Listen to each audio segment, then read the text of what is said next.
என் அன்புமிக்க பொதுமக்கள் அனைவருக்கும் உங்கள் அக்னி ஹெட்லைன்ஸ் டுடே. அரசு பல்வேறு திட்டங்களை அறிவித்துள்ளது. அதில் முதல் கட்டமாக பத்திரிகையாளர்களுக்கு நலவாரியத்தில் இணைந்து கொள்ளலாம். மாத பத்திரிகை, வார பத்திரிகையில், தினசரி பத்திரிகையில் இருக்கிறவங்க நலவாரியத்தில் எல்லோரும் சேர்ந்துக்கலாம், உங்களுடைய நலவாரிய பயன்களை பெற முடியும் என்று ஒரு செய்தி 2 நாட்களுக்கு முன்பாக வெளியிட்டிருக்கிறது. அதற்கு தமிழ்நாட்டினுடைய முதலமைச்சர் அவர்களுக்கும் செய்தி தொடர்புடைய செயலாளர் அவர்களுக்கும் மோட்டார் டுடே சார்பாகவும், ஹெட்லைன்ஸ் டுடே சார்பாகவும், மோட்டார் டுடே டிவியின் சார்பாகவும் அரசுக்கு நன்றி தெரிவித்துக் கொள்கிறோம். பலர் பெரிய பத்திரிகையில் தான் நலவாரியத்தினுடைய உறுப்பினர் அட்டை கொடுப்பாங்க, கார்டு கொடுப்பாங்க, பத்திரிகையாளர் என்ற ஒரு கார்டையும் கொடுப்பாங்க, அவங்களுக்கு பஸ் பாஸும் ஃப்ரீயாக இருக்கும். இதெல்லாம் பெரிய பத்திரிகையில் தான் தினசரி பத்திரிகையில் மட்டும்தான் கொடுத்துட்டு இருந்தாங்க, அதில் குறைஞ்சபட்சம் தான் இருந்தாங்க.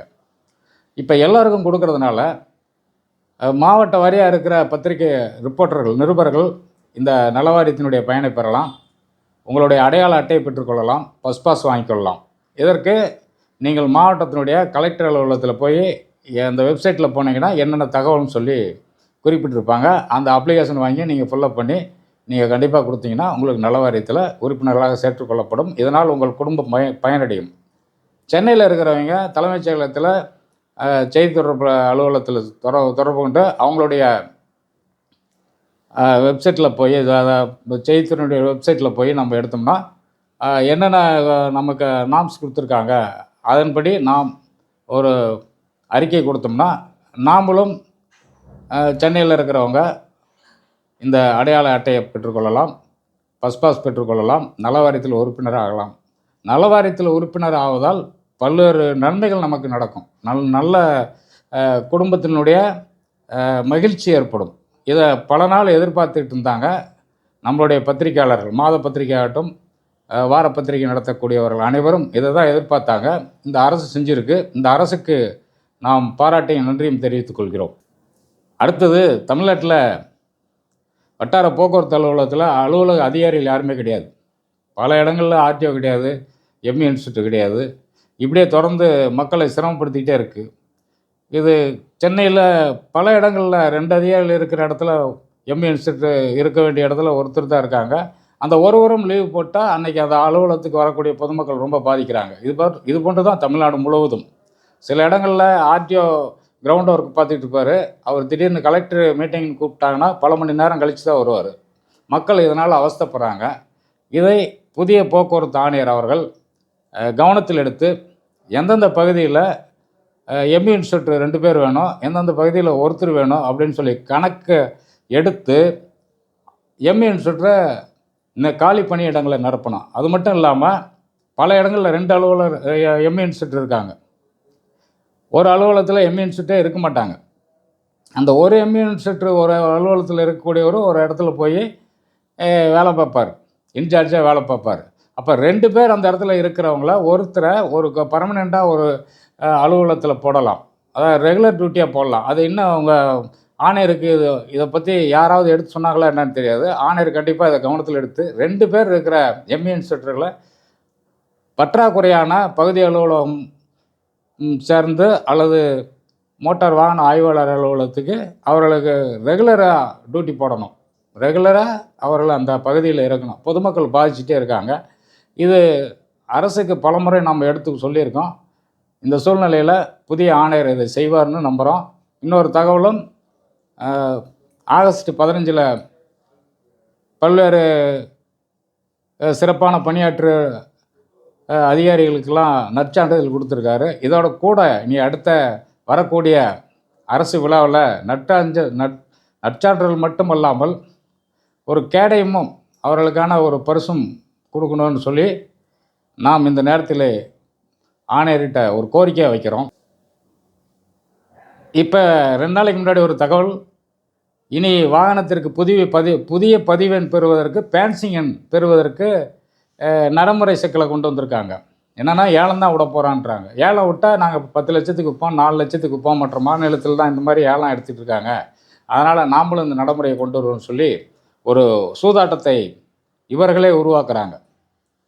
சூதாட்டம்னா என்னன்னு கேட்டிங்கன்னா, 4 பேர் ஒரு நம்பரை கேட்பாங்க. 4 பேர் கேட்குறப்போது அதில் ஒருத்தர் மட்டும் எனக்கு மட்டும் அந்த நம்பர் வேணும் அப்படின்வார். அப்போ 3 பேர் நான் கேட்குற காசை கொடுன்னுவாங்க. அப்போ அவர் என்ன பண்ணுவார்னா, இவங்ககிட்ட ஏன் போட்டி போட்டுட்ருக்கணும், நம்ம ஏலத்தில் அதிகமாக கேட்குறத ஒரு 10,000த்துக்கு வச்சோம்னா அந்த 10,000தோட முடிச்சுக்கலாம், இவங்களுக்கு ஆளுக்கு 2000 கொடுத்தா போதும் அப்படிங்கிற மாதிரி இந்த நடைமுறையை இவங்களே ஏற்படுத்துகிறாங்க.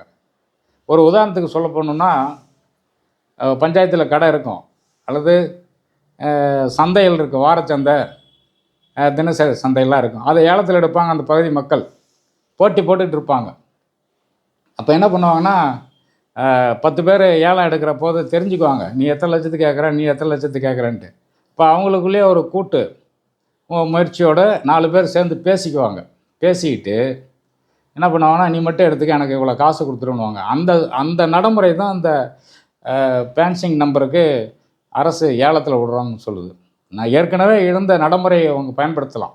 ஒரு லெஜர் இருக்கும், அந்த லெஜரில் வந்து யார் எந்த நம்பர் கேட்குறாங்களோ அந்த நம்பர் இருந்தால் கொடுப்பாங்க, இல்லைன்னா இதுக்கு உண்டான பேன்சிங் நம்பராக இருந்தால் இவ்வளோ பணத்தை கட்டுங்கன்னுவாங்க, அந்த பணத்தை கட்டுவாங்க. ஒரு நம்பரை வந்து 2 பேர் கேட்டாங்கன்னா அந்த 2 பேரில் குழுக்கள் போடுவாங்க, அல்லது 3 பேர் கேட்டாங்கன்னா அந்த இடத்துலையே அலுவலர் முன்னாடியே குழுக்கள் போட்டு அவங்க சம்மத்தோடு ஒரு நம்பர் எடுப்பாங்க. ஒருத்தர் எடுப்பார் சீட்டை, அந்த நம்பர் யாருக்கு வருதோ, அந்த பேர் யாருக்கு வருதோ அவங்களுக்கு தான் கொடுப்பாங்க. அவங்க வந்தோடனே அந்த பணத்தை என்ன அரசு கட்டணமோ அந்த தொகையை கட்டி எடுத்துக்குவாங்க. இப்போ அதெல்லாம் கிடையாது. நேராக ஆன்லைனுக்கு வா, நாங்கள் ஒரு வெப்சைட் வச்சுருக்குறோம், அந்த வெப்சைட்டில் போ, அந்த வெப்சைட்டில் பாரு, நீ நம்பரை பதிவு பண்ண, இதுக்கு உண்டான பணத்தை கட்டு, 1 நாள் 2 நாள் பார்ப்போம், பார்த்து நீ பணம் கட்டலைன்னா உனக்கு அந்த நம்பர் கிடைக்காது, நாங்கள் என்ன நம்பர் கொடுக்குறோமோ அதுதான். இப்படி தான் வந்து இப்போ இந்த அறிக்கை கொடுத்துருக்காங்க. இந்த அறிக்கையினால் பல பேர் பாதிப்பாங்க. ஏன்னா பல பேர் கார் வாங்குறவங்க, மோட்டர் சைக்கிள் வாங்குறவங்களாம் கடனில் தான் வாங்குறாங்க. இவங்க 10 லட்சம் 8 லட்சத்தை போட்டு காரை வாங்கிட்டு பேன்சிங்கில் நம்பருக்கு 1 லட்சம் 2 லட்சம் கொடுப்பாங்களா? வசதி இருக்கிறவங்க கொடுப்பாங்க, சாதாரண எளிய மக்கள் எங்கே போவாங்க? இது எளிய மக்களுக்கான அரசு. இது எளிய மக்களுக்கு என்ன தேவையோ அதான் செய்யணும். இந்த மாதிரி சூதாட்டம் மாதிரி ஒரு நிர்ணயித்த கட்டணத்தை வச்சுக்கிட்டு நீ 30 நாளில் பொதுமக்களை எங்களுக்கு தகவல் சொல்லணும்னு சொல்லிட்டு சொல்கிற வேலையை விட்டுட்டு, பொதுமக்கள் நலன் கருதி பழைய நடைமுறையில் இருக்கிற மாதிரியே மக்கள் விரும்புகிறாங்க. அதை இந்த அரசு ஏற்று பழைய நடைமுறை இருந்தபடியே புதிய பேன்சிங் நம்பருக்கு இதை ஆணையர் ஏற்று எடுத்து அமைச்சர்கிட்டையும் இது சார்ந்த முதன்மை செயலாளர்கிட்டையும் இதனுடைய தகவலை சொல்லி பழைய நடைமுறையிலேயே இருக்கட்டும்னு சொல்லி நடைமுறைப்படுத்தணும். இது மக்களுடைய கோரிக்கை. மக்கள் 30 நாளில் நீங்கள் கொடுத்துருக்கிற விளம்பரம் ஒரு கட்டிங்கில் கொடுத்துருக்குறீங்க, இந்த மாதிரி ஃபேன்சிங் நம்பர் இருக்குது அப்படின்ட்டு, எவ்வளோ பேர் பார்ப்பாங்க? பல பேர் பார்ப்பாங்க, பல பேர் பார்க்க மாட்டாங்க. அங்கே போனோன்னு தான் தெரியும். அதனால் இன்றைக்கி கடன் வாங்கி தான் கார் வாங்குகிறாங்க, மோட்டர் சைக்கிள் வாங்குகிறாங்க.